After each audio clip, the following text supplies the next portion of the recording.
ముందుగా అందరికీ రక్షాబంధన్ శుభాకాంక్షలు. నన్ను ఒక అక్కా చెల్లిగా ట్రీట్ చేసే మీ ప్రతి ఒక్కళ్ళకి నేను రాఖీ కట్టలేకపోయినా అట్లీస్ట్ విషెస్ అయినా చెప్పగలుగుతున్నాను.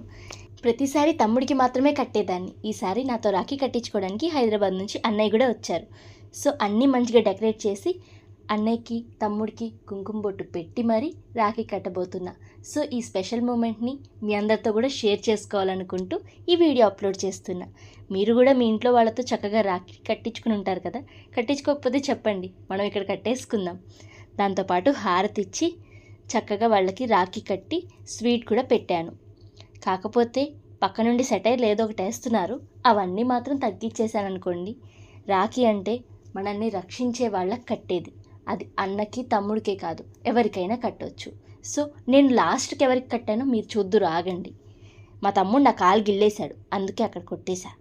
ఇదైతే మా నాన్నగారికి. ఎందుకంటే ఇక్కడ ఉన్న వాళ్ళు వీళ్ళు రక్షించినా రక్షించకపోయినా అట్లీస్ట్ పైనుంచి ఆయన ఖచ్చితంగా నన్ను రక్షిస్తారనే నమ్మకంతో ఆయనకు కూడా ఈ రక్షాబంధన్ రోజు రాఖీ కట్టేస్తున్నా. మనకెవరైతే రక్షణ ఇస్తారో వాళ్ళకే రాఖీ కడతాం. హస్బెండ్కైనా కట్టవచ్చు. అబ్బాయిలు మీరు ఫీల్ కాకండి కట్టారని రాఖీ. మమ్మీ ఇచ్చిన డబ్బులు ఇవ్వడానికి కూడా ఏడుస్తున్నాడు ఈడు. అయిపోయింది వీడియో.